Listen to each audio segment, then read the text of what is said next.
And welcome back to another episode of the Ball Watchers podcast. I am your host, Evan Bloost, alongside my co host, Joseph Muto. Joseph, how are you doing today? I feel great, dude. How are you? I am doing well.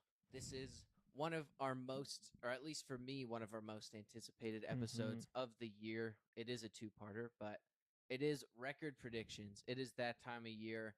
Part of what makes this so exciting is the fact that it means we're that much closer to the season. We're in Yes. the mode where the season's not that far away. We're starting to really ramp up towards the season and predict what is going to happen this season. We'll have at least one more. Well, we'll have next week's prediction show and at least one more prediction show before the start of the season, predicting award winners and maybe some spicy predictions for the 2026-27 NFL season, Joseph. But we had our first real week of preseason last weekend, and we are that much closer to the start of the NFL season, 3 weeks away. Holy, we're getting close, dude, and I'm so excited. We've been waiting 6 months, and now it's only 3 weeks away, and I absolutely can't wait. It's the best time of year, man.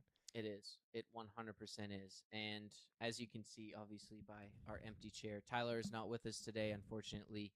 He is ill, so hopefully he will be back next week to join us for the NFC round of record predictions. But today we soldier on without him into the depths of the AFC. It's going to be the exact same as we've done for every year we've done this. I think this is year 3 where we'll kind of introduce our record predictions for each team, break down kind of the similarities and differences between Mm-hmm. our opinions, and then at the end of the episode we will give you our playoff predictions. But before we get to that, Joseph, we've got some NFL news concerning me and Tyler's Seattle Oh yeah. Seahawks. Devin Witherspoon signs a 4-year, $132 million extension. This makes him the highest paid cornerback in NFL history. We were waiting for this deal to get done for a while, Joseph, and I'm very thankful it did before the start of the season. Yeah, this is an incredible move. This is exactly why you let so many guys in the offseason walk so you can sign Jackson Smith and Jigba and Devin Witherspoon to these big time contracts. And now that Devin Witherspoon is done this offseason as opposed to next offseason, it just makes it even better. I love the way that Witherspoon carried himself. It's like he didn't really care, he didn't hold out, he didn't make like a big time fuss. And this deal got done a little bit under the radar, and he makes $33 million a year as the top paid corner. And it was at the cost of Boye Mafe, Kobe Bryant, Kenneth Walker, those guys. But it's 100% worth it. You still have Njigba, you still have Witherspoon, your two cornerstones, and this team on paper is still the same team because they had so much depth last year, and you still have the same amount of talent this year. Going forward, I don't think this really changes much for the identity of the team. I think you probably lose Leonard Williams after this contract to me. You keep Byron Murphy. I think you're going to have to pick between the two, and you obviously pick the younger person. And Sam Darnold is an interesting one to me next year. Will he resign at a contract extension for the Seahawks, or will he go into 2027 becoming a free agent in that offseason? I think it becomes a little bit tricky there, but I think that they can still do it and still keep this core team. But to have Devin Witherspoon signed with the Seahawks, I think is absolutely outstanding. And it just solidifies the amount of talent that this team has on both sides of the football. Yeah, I love this move for Seattle. They in their credit, they've already won a championship, so I think that they're not in a position where they're like, "Oh shit, we need to sign all our guys. Mm-hmm. We can't lose anyone. We need to win the Super Bowl." They've already won the Super Bowl, so I think they can be a bit more cutthroat with their moves and make some more executive business type decisions. You saw that in the offseason, like you said, Joseph. But I love this move. I think Witherspoon is the just foundation of Mike McDonald's defense because he's so aggressive. He's so versatile. He can play inside. He can play outside. He can rush the passer in some situations on blitzes. He can play in the nickel. He can play zone coverage, man coverage, whatever you need him to do. He's fantastic in the run game. And I think that he just brings that energy that you want to see from that Seahawks defense. He talks a lot of shit. He's in people's faces. He's super physical, and he's just always running at 100% high intensity. And I think I love that about him personally, and I think that that is the kind of personality you want to see on the Seahawks defense, and it helps bring up the rest of that secondary. I think making this move as well Obviously, Witherspoon, like you said, didn't really care about getting extended, but the lack of cornerback depth after losing Tariq Yes. Woolen this offseason, this made this move even more necessary to get done because you didn't want this hanging over your head going into next season if that were the case. But Witherspoon signed long term now. I think the money makes a ton of sense. He was going to be the highest paid corner. There's Mm-hmm. no question about that, but he's not necessarily the best corner in the league at this point, but he's one of the 5 best corners in the league, and I think his specific skill set fits the Mike McDonald scheme so well. He's going to be the focal point of this secondary specifically, I think, going into next season.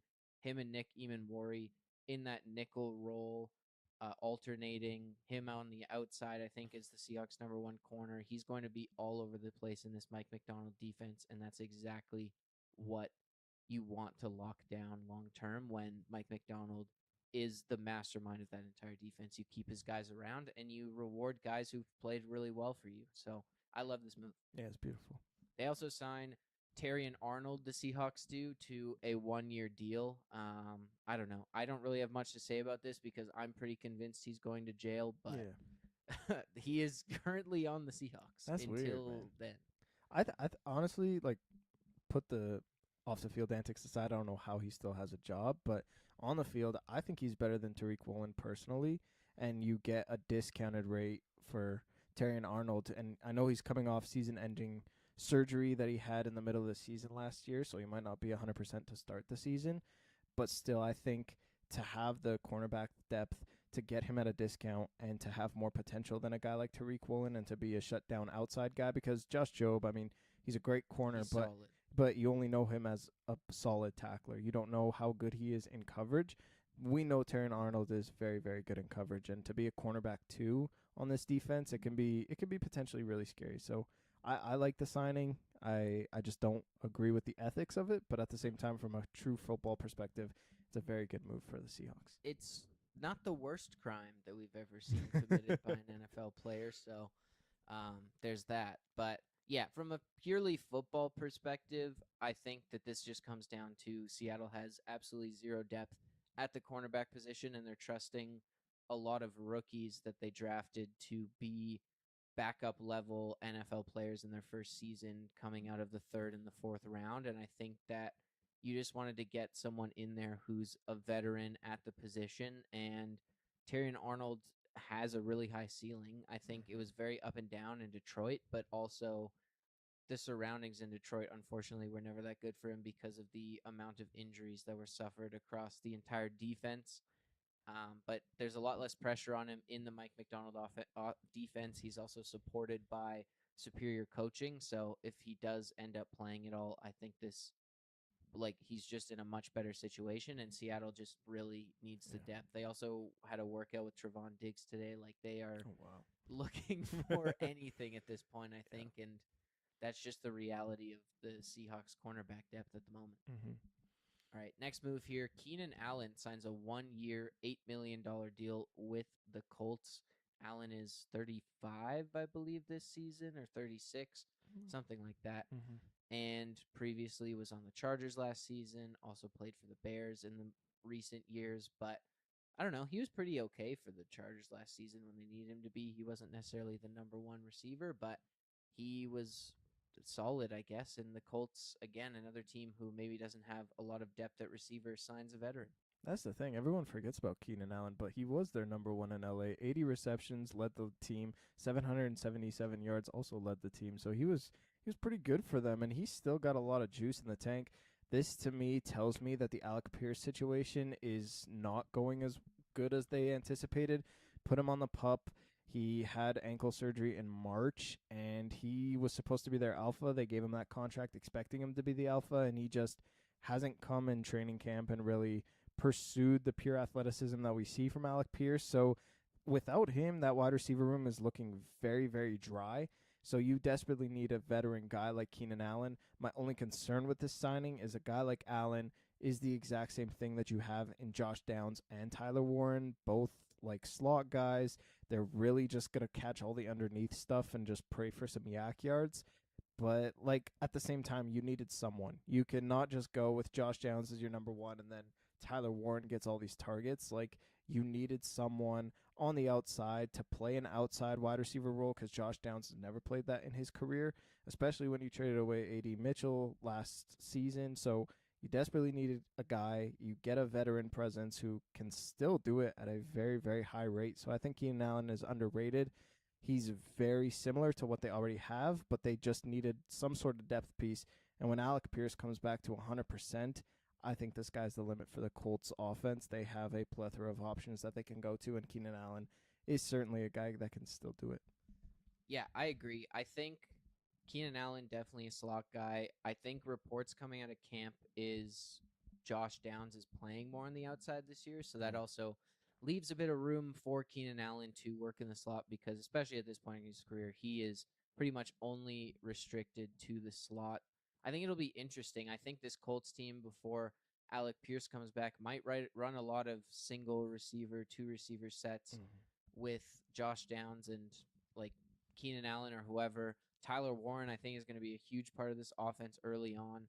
I think it's a huge concern, though, more so from the Alec Pierce perspective. This looks like a desperate move, much like Seattle signing Terry and Arnold here, where they just need anything. I think Allen's productivity the last couple of seasons is a big bonus for them. He's a guy who actually can probably be a plus starter in this offense when he needs to be. I don't think he can be the focal point, but you're hoping Downs can really step into that role because he has been incredibly productive when he's gotten the opportunity, but it just feels like he's not been really the Colts' like favorite weapon or on the field very much for the Colts. And it looks like at least to start the season, this will be his wide receiver one job to lose. I'm curious to see how the ball is distributed, but I think right now there's a ton of pressure on Daniel Jones to be incredibly accurate with the football and making the right reads, which also concerns me a little bit because he's coming off Achilles surgery late in the season and a fibula fracture. He is not going to be 100% in game shape, I think, going into week one, and he's going to have to be, at least from a mental perspective and a physical perspective, incredibly sharp, making the right reads, getting the ball to the right guy because you don't have who you hoped would be your more dominant wide receiver one in Alec Pierce for who knows how many games here. Maybe he still comes back before the start of the season, but it feels questionable at this point because I feel like we haven't really heard anything optimistic about Alec Pierce's ankle injury in the last few days. So it looks like they'll be missing him to start the season, and I think that's just one more weapon that they don't have with a hobbled Daniel Jones. Again, I mean, we talked about it a bit last week, but this puts a lot of pressure on Jonathan Taylor as well to be the bell cow back and really have an efficient run game to take the pressure off the passing game. That's going to be a little hamstrung to start the season. Yeah, I agree. Yeah. All right. Lastly, Najee Harris signs with the Giants on a 1-year deal. Yeah, this is a bit of a shocker to me. I love how as soon as Tyron Tracy misses the block and Jackson Dart gets obliterated in the preseason, they bring in such a good pass protector in Najee Harris. So maybe there's a little bit into that, but I just think that this has John Harbaugh and Greg Roman written all over it. Greg Roman now on the offensive staff for the New York Giants, worked with Najee in LA last year, and I just think that John Harbaugh has said from the start that he wants to run the crap out of the football all season. And he has guys who have been injured. Tyron Tracy, a little bit of an injury concern. Cam Scatterbo, how good is he from that ankle last year? Can he be your bell cow back? I don't think John Harbaugh thinks so because you don't bring in a guy like Najee Harris when you already have Scatterbo, Tracy, and Devin Singletary is still on that team. So now 4 running backs in the room, and I just think it's going to be a running back by committee. They absolutely have to. We don't know the status of Malik Neighbors. Isaiah Likely has been up and down in his career. That's a lot of potential, but not a lot of product that we've seen in previous years. And Jackson Dart is still wet behind the ears. So I think Harbaugh wants to run the crap out of the football, and he knows that he can't do it with one guy because they haven't been durable in the past. And so it's a running back by committee. I expect all 4 of these running backs to make the roster, and they are just going to run the crap out of the football and see what sticks because they need desperately a running game. And out of those 4 options, whoever comes out on top is going to be number 1, and then it's just going to be a pecking order. But all 4 of these guys are going to play a significant role in this offense, and I think that it's the right move for the Giants because their passing attack is just too weak. Who has more running backs on the depth chart now between the Cardinals and the Giants? Holy. I just see this move, like you said, more as Cam Scatabo insurance if he Mm-hmm. goes down with an injury, because that was a pretty traumatic ankle injury he suffered last season, and I think that it may limit his ability to cut and explode out of, or like just accelerate in general, just because it's pretty aggressive ankle injury. It also definitely increases his risk of injury going into the season. So having someone like Najee Harris, who is still, in my opinion, at least a serviceable starting running Yeah. back, you have options now. You have three other guys in there that you can give the ball to, and I mean, I was very skeptical about Cam Scatabo being the bell cow back to begin with, and I think this again just proves that point of the running back by committee, like you said, Joseph, where Mm-hmm. it just feels like they don't want to give one guy the ball. They want options. They want guys who are ready for different situations. And Najee Harris will definitely play, and he definitely still has the ability to be a plus starter in offense. It's just that he probably will only get a handful of opportunities because that ball is probably going to be spread around a lot. In case of injury, though, he's definitely a breaking case of emergency. Can carry the brunt of a like running back workload for half a season or whatever if they need him to as well. So it makes a ton of sense. It's a cheap deal. It'll be interesting to see how many running backs they keep when the Mm-hmm. 53-man roster is dropped, but I don't know. I mean, I kind of was a surprise, but it makes sense. Yeah. Mm-hmm. I like Najee Harris though. I feel like he should have been on a team. So I don't. I mean, Yeah, I don't necessarily like him. I was just yeah. surprised that like he wasn't on a team. Yeah, first round running back only 5 years ago. He should be on a team. Yeah. He's huge too, Yeah. man. Like he can at least be a body. I don't know. Yeah, that's You have true. a good offensive line. Yeah, why not? He's kind of slow for me, but he's still good. I don't know, man. He caught what, like 200 passes from Kenny Pickett or Big Ben in his rookie year. Yeah. He can do it all. Mm-hmm. Okay, that does it for the news. We are now going to get into our record predictions, starting with the home of Najee Harris's former team, the AFC North. We've got four teams, obviously, in this division, starting with the Steelers. We'll go through the record predictions first here. I have the Steelers at 8-9. Tyler has them at 7-10. Joseph at 9-8. So all within the similar range here. The Ravens I have at 10-7. Tyler has it 11-6. Joseph, you have them at 12-5. The Bengals I have at 10-7. Tyler has at 12-5. Joseph, you also have at 10-7. And then the Browns I have it 5-12. Tyler has it 4-13, and Joseph, you have them at a surprising 7-10.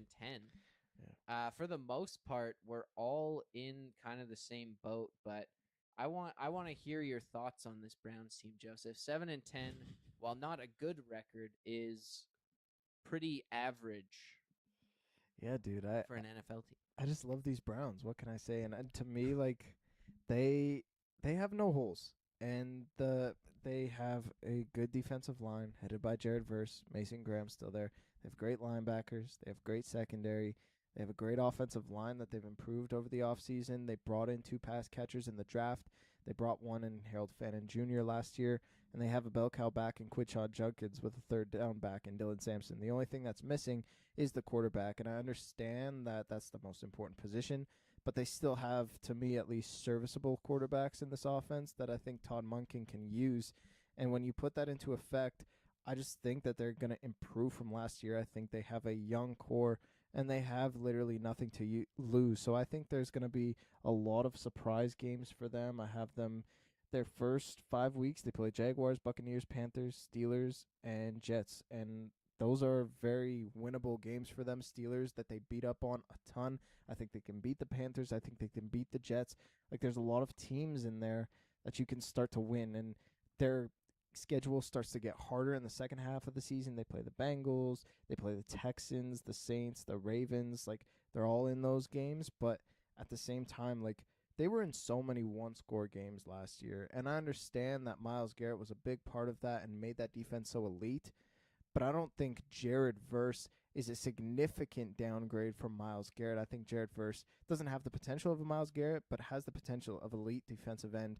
And as a whole, they are a very good defense. It's not just Myles Garrett. So I think that they can easily be 7-10. I really like this team going forward, and I think this is a year that they can build upon and be even better next year and start to be a contender. So I think the tide is turning in Cleveland. They're still going to have a losing record, but I think they're going to win a lot more games than people anticipate.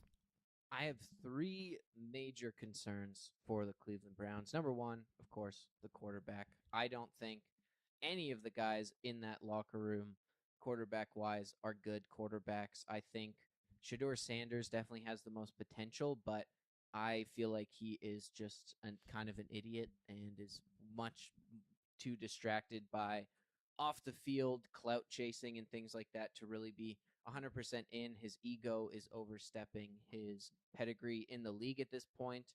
Deshaun Watson didn't play football at all last year, coming off an Achilles tear. Also was terrible before his Achilles tear, so I don't really feel like he's going to be the answer at quarterback. And Dylan Gabriel is just short and doesn't have a good arm. He's just the lowest rung on this totem pole, unfortunately, and I just don't really feel like that great about anyone in that locker room. A quarterback that severely limits what they can do offensively. Todd Monken coming in my opinion, is a downgrade on Kevin Stefanski offensively and scheme wise. They're going to run the ball a lot, which brings me to my second concern, the offensive line. While it does feel okay on paper, they are replacing 5 starters with 5 new starters, and that is a major concern for me. Obviously, they got a high draft pick at tackle. They brought in guys from the Texans. They redid that offensive line with guys who have been solid in other situations. My concern, though, is that really going to amount to successful offensive line play here? And I really don't know if that's the case because these guys have never played together. So I think that that's a major concern, especially early in the season when they do have those winnable games. Will the offensive line have enough chemistry to actually be a solid offensive line? They do have potential, but I think that's a huge question mark. Then number 3 is the loss of Jim Schwartz and Miles Garrett. Because while they do have a lot of really solid players on defense, like Carson Schweissinger, like Denzel Ward, Jared Verse is really good. Mason Graham had a solid rookie season. Jim Schwartz was the mastermind behind that defense for the last seasons, and he got a lot of credit for how good the Browns' defense was. The Browns wanted to keep him, and he didn't want to be there if he didn't get to be the head coach, and he left, which is totally fair considering how well he did with that defense, not getting the head coaching job, especially when they went for a guy like Todd Monken, who I don't really think is some sort of up and coming head coach. Like at that point, they may as well have hired Jim Schwartz. So I just feel like the defense is going to be a little bit worse than it was last year. In addition to the fact that you also lose Miles Garrett, he was fantastic, and I just don't feel like they have the pieces. To me, 7-10 feels a little on the high side. It's definitely possible, and again, I mean, it's only 2 wins above what I predicted at 5-12. But I just think the Browns, the quarterback situation is really going to limit how many games this team can win, and then the defense I just don't think is going to be as good as it has been the last couple of seasons, which means that the pressure is going to be on the offense to score, which I don't know how much is going to be able to do with these quarterbacks. I think they'll be in a lot of games. It's just I think they'll execute a little bit more than they did last year. That's my fair enough. Yeah, we'll see. I mean, you famously have been very angry with Todd Monken in the past. So, well, I mean, I guess this is just a good opportunity. You have high expectations for this team. Yeah, we might get more Todd Monken rants. We might probably. Yeah, the other teams in this division, I mean, the Ravens, you're a bit higher on than me, honestly, as well. Yeah, I'm shocked. You want to explain why you're only 10-7 on them? I like the Ravens. I just think that going by last year, do I think they're significantly better than they were the last year? No. Do I think they're significantly better coached? Yes. I think that defense will be much better this upcoming season, but I do think there's still question marks. We don't know what Trey Hendrickson's going to look like. I anticipate he'll be at least a 10-sack guy, but they've had that in the past, and they just don't have depth at that pass rushing position right now that's solidified. You have guys like Mike Green who have the potential to be that secondary pass rusher for you. Nnamdi Madubuike missed the entirety of last season. You don't know what he's going to look like. The secondary has been much worse than I think they appear on paper the last couple seasons, and I do think Jesse Minter is going to improve that defense. I'd still feel like the offense has a ton of question marks. Mark Andrews is a huge question mark to me. The pass catchers overall are a huge question mark. Reportedly, I think fourth round pick out of USC, Jacoby Lane, has been fantastic and appears to be solidified as the wide receiver 2 for this team, but they've just struggled so much with reliability at the pass catching position outside of Zay Flowers the last couple of seasons. I also think that offensive line might take a major step back this season. They do draft Big Ione, but he's only one man, and they already had problems. You bring in him, you lose Tyler Linderbaum. It's kind of a 1-to-1 replacement, and they still had problems on that line. So I just think there's still some big holes last season that aren't necessarily confirmed to be filled. I do think they're probably going to be the winners of the AFC North. I just don't think they're going to be a 11 to 12 win team. Yeah, I think I have them at 12-5. I just think that, like you said, the defense is going to significantly improve. It was horrible last year. Yeah, and people forget it about that. really was. And so you bring in Trey Hendrickson, a premier pass rusher, which they've desperately needed for a while, and Jesse Minter, who made the Chargers defense, who doesn't have a lot of names on it, be an elite defense and a top 7 defense to me. And on the other side of the ball, I really don't care who's catching the football. Lamar Jackson is healthy. And when Lamar Jackson Gotta is hope healthy, so. yeah, 100%. And you're banking on his health. And last year he was very unhealthy. He still played the majority of the season. They had an 8-9 record. I think when he's healthy, when he's on the field, this is one of the best teams in football. He is that much of a difference maker to me. And so when he's utilizing his legs, when he's elite in the passing downs, when Zay Flowers is getting involved in this offense, which he will, and Derrick Henry is rumbling the football, I mean, when it gets to November and December and it gets colder outside and Derrick Henry starts running the football and all of a sudden it's a read option to Lamar, like, they're unstoppable to me. So as long as Lamar's healthy, that's what I'm banking on. This is easily a 12-win team because he's done it for almost his entire career. When he's on the field and healthy, he's playing at an MVP caliber level, and I think when you have an MVP caliber quarterback, you're at least a 12-win team. So that's my rationale behind it. I like it. I mean, I hope so. I want the Ravens to be good. I love Lamar Jackson. I think they definitely have the chance, the possibility, but I don't know. I feel like I'm too much of a realist in this exercise sometimes, but we'll move on here to the AFC South, starting with the Jacksonville Jaguars, who I have at 10-7. Tyler has at 9-8. Joseph, you have them at 7-10. The Texans, I have at 11-6. Tyler has at 12-5. Joseph, you have at 13-4. The Colts, I have at 7-10. Tyler has at 9-8. You also have at 7-10, Joseph. And the Titans, I have at 5-12. Tyler has them at 7-10. Joseph has them at 9-8. Well, I don't know. I guess we'll start with the Titans here too. Another team that was really bad last year. I'm surprised I'm the lowest on this team. I'm excited about the Titans, but I don't know. I feel like for me at least, you add Carnell Tate. Cam Ward, I think, is going to take a step this season, but I don't think he'll have a run game to support him. I think that offensive line is still a work in progress. You still have Dan Moore starting at tackle. Peter Skoronski's been really solid at guard. J.C. Latham has been very up and down at right tackle, so the protection is still a question mark. I think depth at receiver is still a huge question mark because you bring in Carnell Tate and Wan'Dale Robinson, and I think those guys have a lot of potential. Wan'Dale Robinson hasn't really ever had a huge role in an offense, at least consistently for a full season. So that's something to look out for. He's also somewhat injury prone. Carnell Tate obviously is a rookie. We've never seen him play at the NFL level before. The running backs are really average. And while I do think that Robert Saleh is going to make this defense a lot better than it was last year, I think they still lack a lot of depth in the secondary, which may be hard to overcome. They do have Jermaine Johnson, but outside of that, their pass rush, I think, is pretty lackluster. And then linebacker-wise, Cedric Gray looked really solid last year, but I just think they're not very deep at a lot of positions, and I think if the injury bug starts to creep up, I don't know what that's going to look like. I also just think they're a solid enough team, but I think there's just teams that are better, and they're going to probably be a team that's in a lot of games and make games competitive, but not necessarily win those games.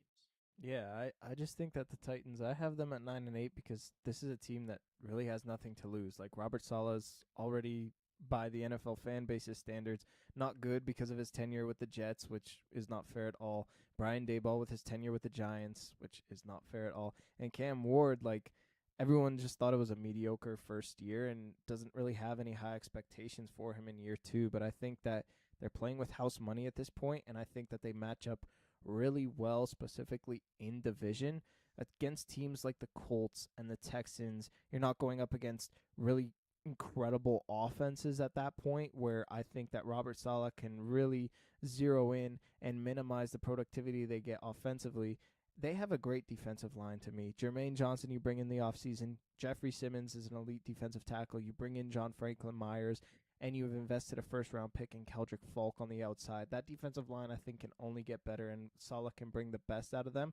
And once you have a great defensive line, we've seen with the 49ers defense with Salah, you have a great defense overall. And then they can run the football. Tony Pollard is not a sexy running back by any means in the NFL, but this man has had 1,000 yards for 5 straight years in the NFL rushing the football. So he can run the ball. They can win running the ball and defensively. As soon as you add a play action game with Cam Ward's arm and the way Carnell Tate was going deep down the field in Ohio State, Calvin Ridley can catch the underneath stuff as well as Wan'Dale Robinson. Like, this team looks complete and can win in ways that they did in the Mike Vrabel era, where they were just handing the football off to Derrick Henry, playing good defense, and all of a sudden it's play action, Tannehill to A.J. Brown for a 50-yard touchdown. That's the way I see this Titans team, and I think they can win a lot of games with that formula. It's not to the level of those Vrabel teams, but it's on the come up, and I think that can be a team that can surprise a lot of people because of it.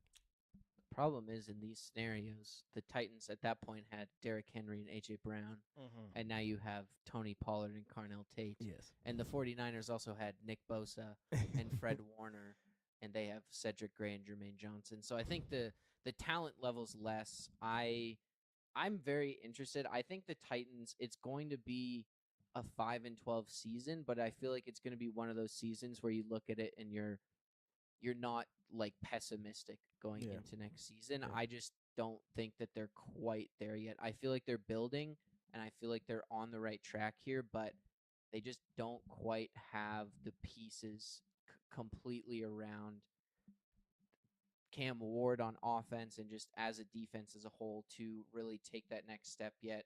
5-12, I think it'll be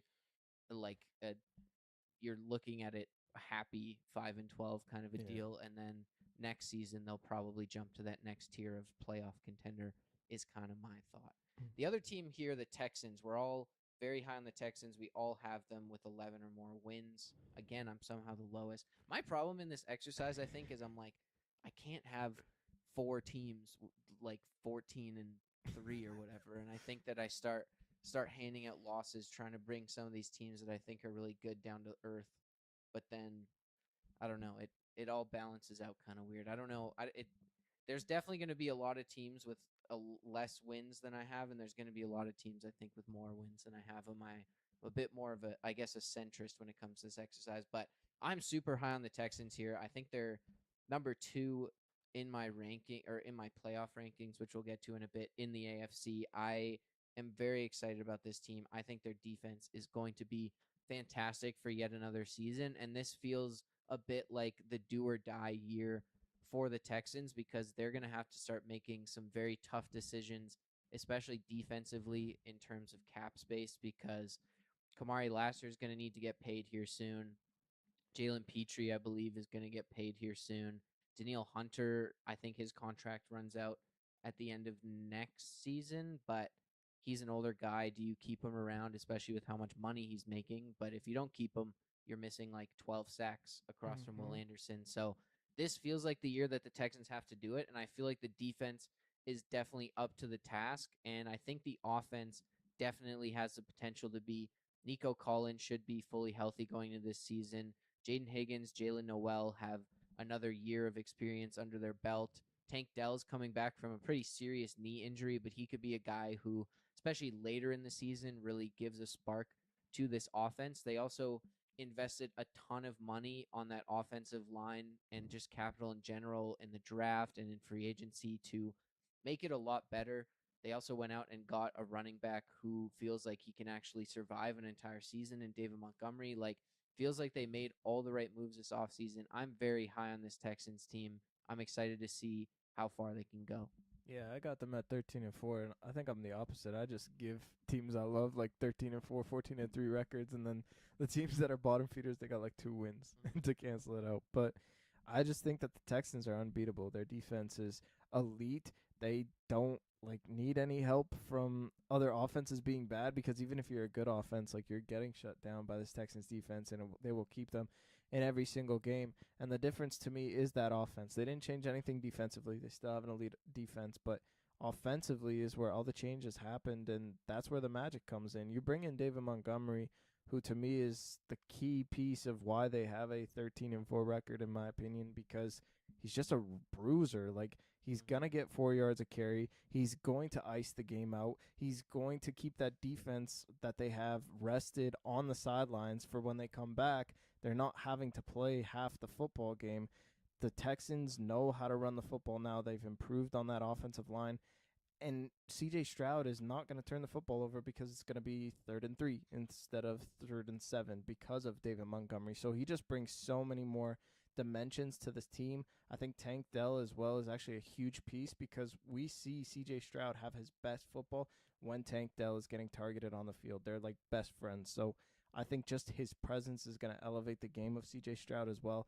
But David Montgomery is the key piece. They finally have a running game. They've been desperately looking for it with Nick Chubb and Woody Marks. David Montgomery just feels like that guy. He's been doing it for years in the NFL, and this is the perfect defense to pair up with a guy who is just going to bleed the clock dry, get you double-digit touchdowns in the rushing department, and just be a bruising running back. I love this team. Yeah.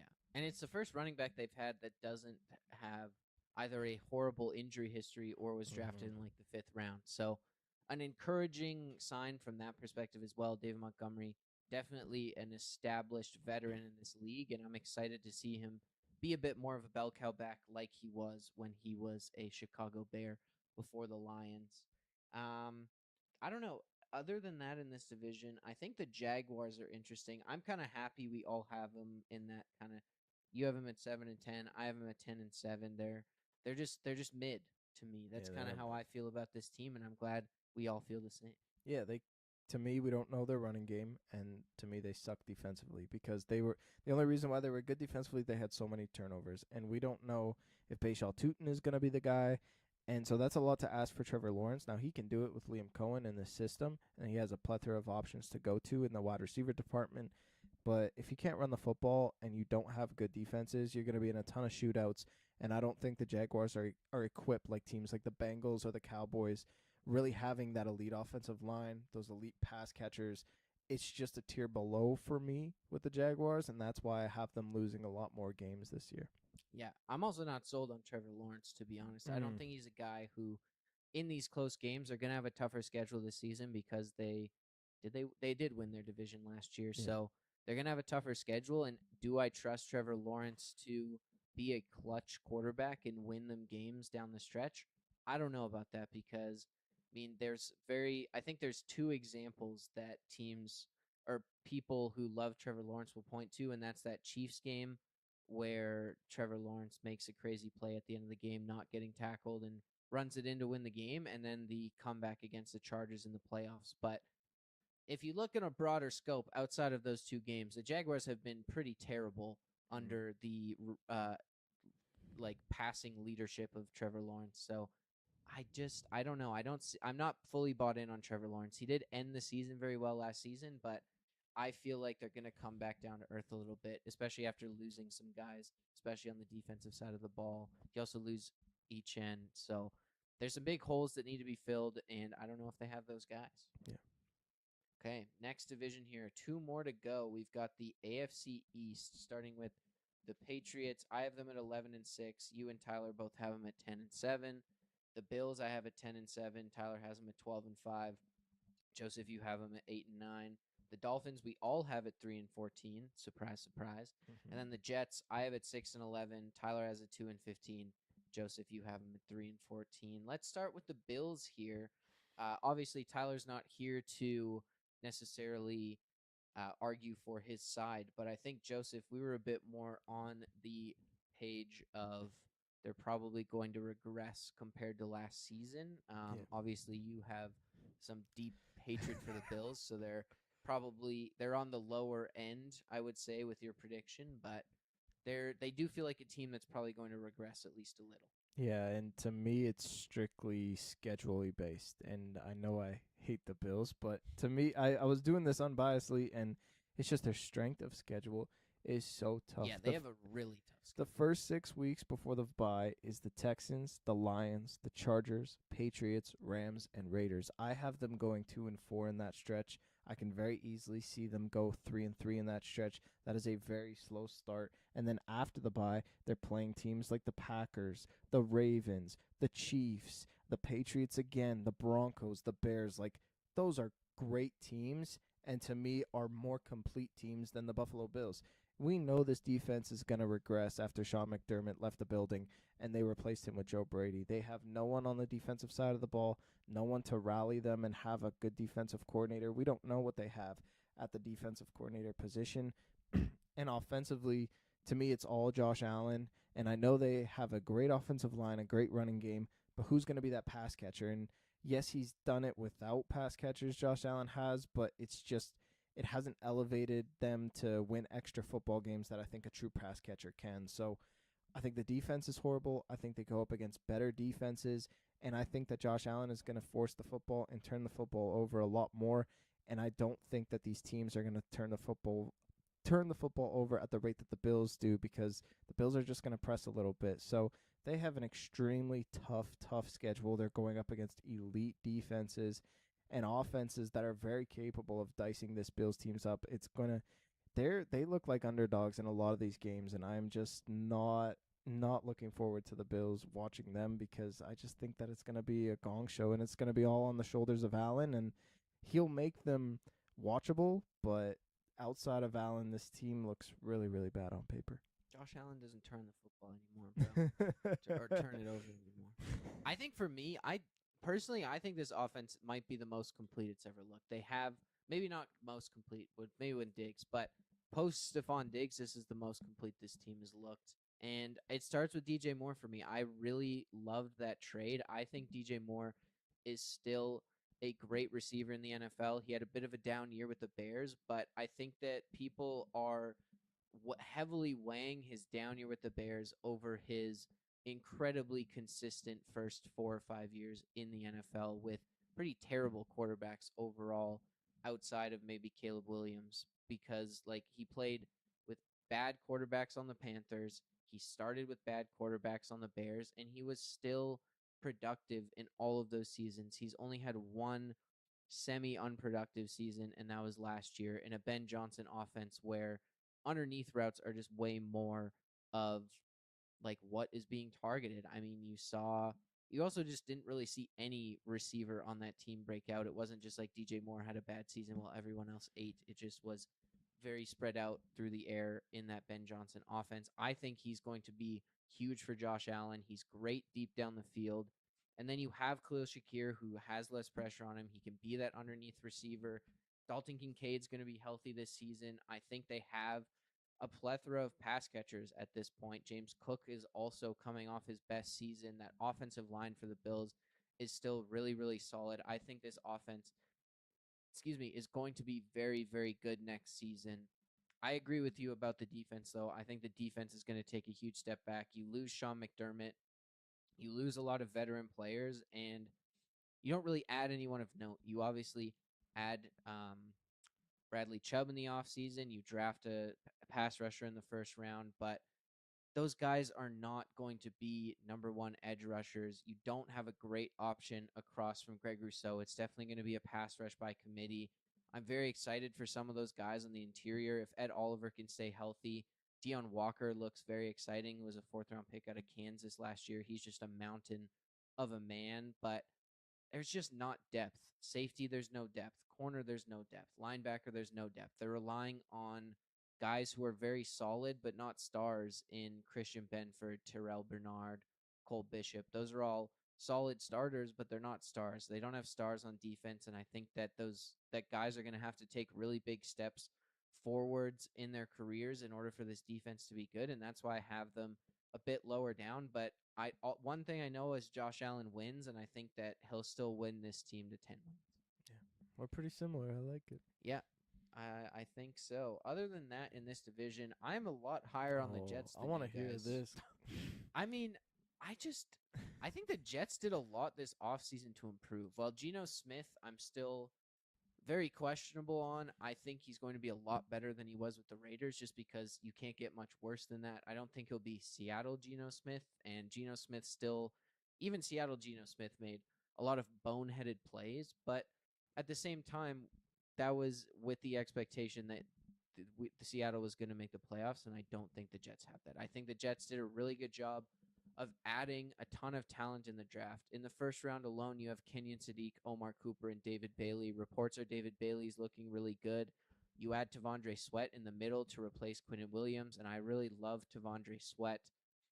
They added a lot of veterans like Minka Fitzpatrick through free agency in the offseason. I think that they're just going to be a more veteran, cohesive team, and they're not going to be a complete bottom of the barrel team. They're going to take strides forward. Now, I don't think they're going to be a good team, but I don't think they're going to be in that bottom pool fighting for the first overall pick. I feel like they're going to be more in that 4 to 8 range, and they're maybe going to have to trade up into the top of the draft, but they have the capital to do that. So for me, I just think that it's not going to be as disastrous as last season. Last season was really the worst it could get for the Jets, and I think that they've made a lot of moves to stabilize this team. And while I don't think they're going to be good, I think they're going to be okay and set themselves up for still a top 10 pick, but probably closer to the middle to the end of the top 10. And maybe Aaron Glenn will even keep his job. Yeah, I can see the logic. I like what they did offensively in the draft and even defensively on paper. Demario Davis is on that team too, so they brought in another veteran there. But I don't trust Aaron Glenn, man. It was a nightmare last year, and I just think that it's going to be a nightmare again this year. And when that defense is bad, Geno Smith is going to press, and he's going to turn that football over. I can't trust the Jets, man. I wanted to be in on them last year. I know you were, Evan, as well, and just I can't do it, man. I want to see them like have 6, 7 wins, like what I've been seeing from the Browns and what I want to project for them, but it's just they have a lot more holes than the Browns in the youth department. And this team is filled with rookies, and I just don't think that they're going to mesh this year. Maybe next year when they have a rookie quarterback and maybe they can re-sign Geno, keep him on the bench, get excited. But as long as Aaron Glenn's there, I don't trust the Jets, dude. I mean, Aaron Glenn's kind of in a good spot where he's a defensive-minded head coach. If the Jets get 1 interception this season, it counts as improvement, and Aaron Glenn can point to that when they're saying maybe he shouldn't have a job and be like, look, the defense is better than it was last year. So, and I feel like just based on the law of averages, they have to get at least 1. I think for me, though, they have done a really good job drafting the last few seasons. Like their offensive line is really solid. Joe Tippmann was a great pick. Armand Membu was a solid pick. Olu Fashanu was a really solid pick at offensive line. They have young offensive linemen to at least give Geno Smith time, and they have other pass catchers outside of Garrett Wilson for like the first time ever for Geno Smith to target. So I just feel like there's actually potential on this team offensively and defensively, and while I don't think they'll be a good team, I think that that'll at least rally them to like the bottom of mid. Yeah. All right. The last division here, Joseph, well, unless you have anything to say about. No, the Patriots are a little low for us, but that's to be expected. Their schedule is a lot harder than last year. I will say I do think they got better, which is why I still have them at 11-6 because I do think they got better, but their schedule is way harder. Yeah. It's gonna be tougher to get to 13-4 or whatever they were last year. Last division here is the Broncos. I have them at 12-5. You and Tyler have them at 13-4. The Chargers, I have them at 9-8. Tyler and Joseph, you have them at 11-6. Chiefs, me and Tyler have them at 9-8. Joseph, you have them at 10-7. And then the Raiders, I have them at 6-11. Excuse me. Tyler has them at 5-12, and Joseph, you have them at 2-15. Oh no! I felt bad. I kept falling in love with other teams, and I'm like, oh my goodness, am I gonna give the Raiders any wins? I'll give them 2. It's so hard, man. This is what makes this so hard because I'm like, well, I feel like the Raiders aren't going to be that bad. The only teams where I'm like they're going to have less than 3 wins were the Dolphins and the Cardinals. Every other team, Yeah. I was like, they got to have at least 4 or 5. Yeah, I guess so. But if I can explain the logic, it's just that defense is absolutely horrible. Yeah, And I think other opposing defenses on this offense can really zero in on Brock Bowers and Ashton Genty. They can stack the box up a ton and just send double teams Brock Bowers' way.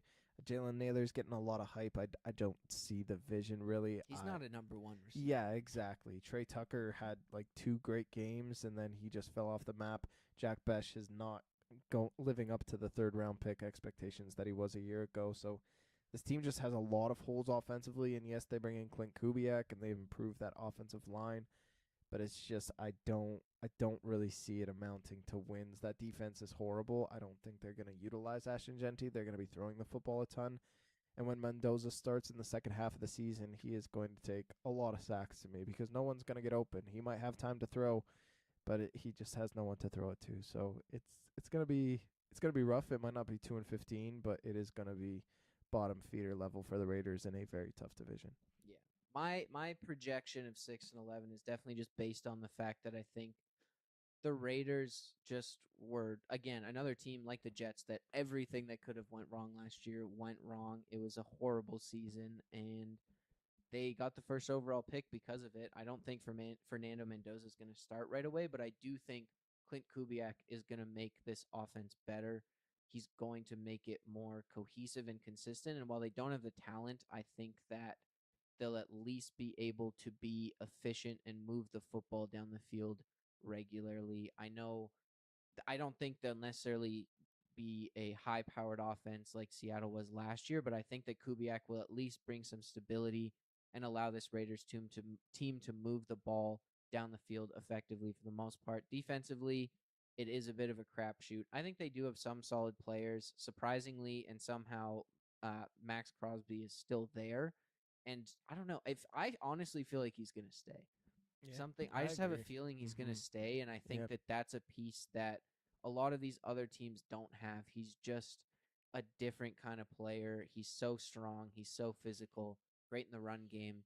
Terrifying. His arms are like 7 feet long. But I don't know. I feel like this Raiders team is just gonna be like okay. They're gonna be very okay when Fernando Mendoza comes in. I think he'll be okay this season because you're definitely right. Their receiving options are very limited, especially when you take out Brock Bowers. And then I also think Ashton Genty's gonna have a huge season. Mm. That's part of it for me, or not a huge season, but a much better season than last year, where he's going to be efficient. He's gonna run the ball, and I think that'll also take a bit of the pressure off of that passing game. It'll bring defenders into the box and give Kirk Cousins or Fernando Mendoza more room to target those mid-level receivers. But coming from the Shanahan tree too, Clint Kubiak does. It's one of those systems where it doesn't necessarily depend on the receiver. It's a lot more about the scheme, and I think that Mhm. in this situation helps a lot because obviously there's some receivers who transcend schemes like a Justin Jefferson, like a JSN, like an Amon-Ra St. Brown, a Puka Nacua, but there's also just like if a guy's open, a guy's open, and I think Yeah. that will be much more the case in this offense compared to Chip Kelly's. They're slowly building. One first-round pick at a time. They're slowly building. I mean, if they get a top 10 pick, they can draft a really good receiver Yeah. because there's going to be a lot of teams in that top 10 who are looking at quarterbacks. So Exactly. they'll kind of have their pick of blue chip talent, I think, in that Mhm. top 10 if that's where they end up. Mhm. The other team, I mean, the Broncos, we all are very high on here. I mean, I think this is a no-brainer. Oh, You yeah. add Jalen Waddle, you already had a really solid offense. I think the only concern for me offensively really is Bo Nix coming off that ankle injury, but Yeah.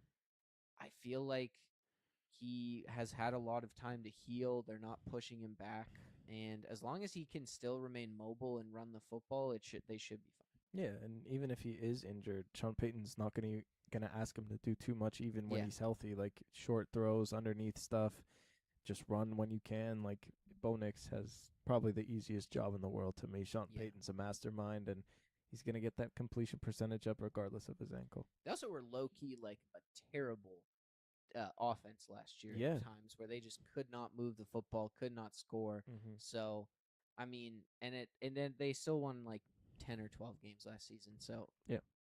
it might not matter at Yeah. the end of the day. So Mhm.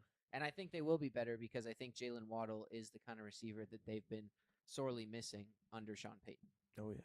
Then the Chiefs, I think, well, all these teams are kind of interesting to me in this division. It's a weird division. The Chiefs and Chargers were all sort of the same. I was a bit lower than you guys on the Chargers. I was a bit lower on the Chargers than I wanted to be, honestly. I kind of Okay. like did this and then I was like, oh, they're at 9-8. It's like I kind of had them more in that 10-7, but just kind of how it went with the when you predict all 200 and whatever games of the NFL season. But for me, I just think there's still concerns offensively around the Chargers' offensive line. I do think Mike McDaniel is the type of coordinator who can get around those concerns.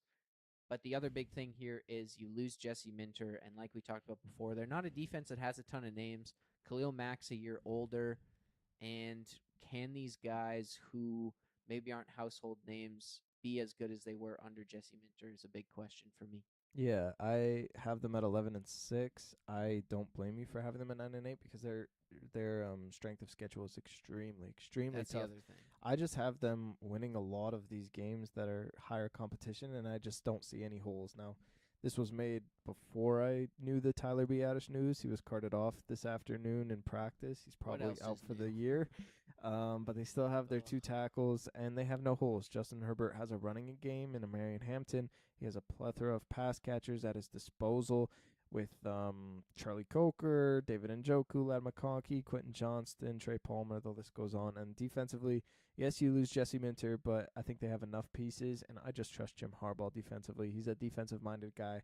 He knows how to get the best out of his defenders, and as long as Jim Harbaugh's there, I really trust their defense. So this is a complete team for me. They have a very tough schedule, but I think they're going to be in a lot of close games because of their ability to run the football and be so dynamic offensively as well. Yeah, I think they kind of balance themselves out where their defense is going to come down a bit, their offense is going to come up a bit, and they're Yeah. going to kind of end up similar to where they were last year, which I think was 11-6.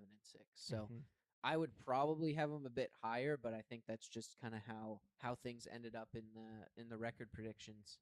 And then the last team here, the Chiefs, I think is also interesting. We all have them around just over the winning record mark, and that feels about right because I think if you take out for me, I'm not even thinking about the Patrick Mahomes thing when I'm making this. Like I do think that the start of the season could be rocky for them just because Patrick Mahomes is coming off a serious knee injury, but also all the reports out of campus he's looking fine. But Mm. the biggest thing here is they have lost so much the last few seasons. Like Travis Kelsey is just old at this point. He looks pretty washed. He looks fat in camp.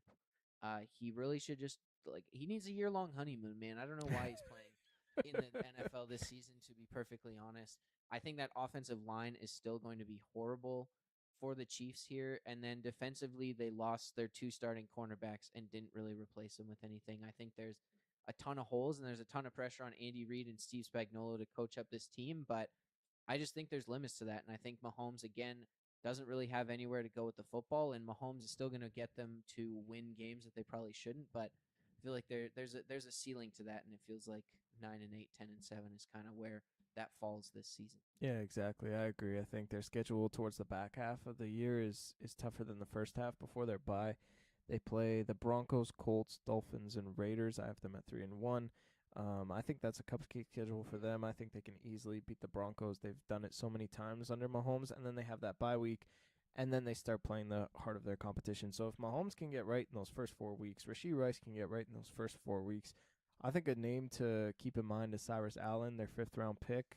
Xavier Worthy's out with an injury. Tyquan Thornton's out with an injury. I think he can step up and play a big role in this offense as well, getting him established in the first 4 weeks of the season. So they have a lot of room to grow. This is a very young team outside of Mahomes and Kelsey, and I think this is the perfect stretch to do it before that bye. And then after that bye, I think they can hit their stride. So this could potentially be, unfortunately, a very scary team down the stretch. But I still have them at that 10-7, 9-8 record. They could surprise us. It's always possible with the Chiefs, but I don't know. I feel like the talent's just not there. Mm. It's a big ask if you're banking on 5th-round picks to Yeah. be like good players Yeah. for the most part. So, yeah, I don't know. It's a tough place to be if you're the Chiefs, but I think they'll find a way in the next couple of years. It's a dynasty. It's in the lull, but this is what happened with the Patriots, and I just know they're Exactly. coming back at some point. Oh, with yeah. Mahomes. Okay, that does it for our record predictions. We're going to just go quickly through our playoff predictions. We gave you everyone's record, but we're just going to lay it out in a bit more of a condensed format so you know where we stand when it comes to the playoffs. And then we can look back on this next or at the end of the season and see how we did. So for me, I have the Broncos as the 1 seed again this season with a 12-5 record. I have the Texans at 11-6 at number 2. The Patriots also at 11-6 as the 3rd seed. I have the Ravens at 10-7 as the 4 seed. The Bengals right behind him at 10-7 with the 5 seed. And I have the Bills also at 10-7 at the 6 seed, and the Jaguars at 10-7 with the 7 seed. That's great, man. I have the Broncos with the 1 seed again with 13-4 record. The Texans as the number 2 seed as well with a 13-4 record. Number 3, I have the Ravens with a 12-5 record, and I have the Patriots winning the AFC East with a 10-7 record. The Chargers get the first wild card spot with an 11-6 record. The Chiefs get the 6th spot with the 10-7 record, making 3 AFC West teams make the playoffs. And then the Bengals are getting the last 7 seed with a 10-7 record as well. Wow. We have almost the same. But the good thing is we have new playoff teams. And that's always the most important thing when you're doing this because that's true. There is always new playoff teams to the year before. So we have those in there. We're covering our bases. Hopefully we'll do okay. We did not, or at least me, I did not do good with the playoff predictions last season. I think I only got like 3 right or 4 right each division. It's so tough, dude. It is, man. You never know what's gonna happen, man. Even if everything goes smoothly, you might just be wrong about some teams, and then injuries on top of that. Some teams that might be doing really well, if they lose a star player, that could derail everything. So you never know. But what we know is we'll be back next week with the NFC part of this record prediction series. Hopefully, Tyler will be back with us next week. Until then, make sure you follow us on Instagram and TikTok at BallWatchersPod. Subscribe to our YouTube at BallWatchers. We stream every episode there live. And make sure you come back next week for part 2 of this series. And until then, stay up, Ball Watchers.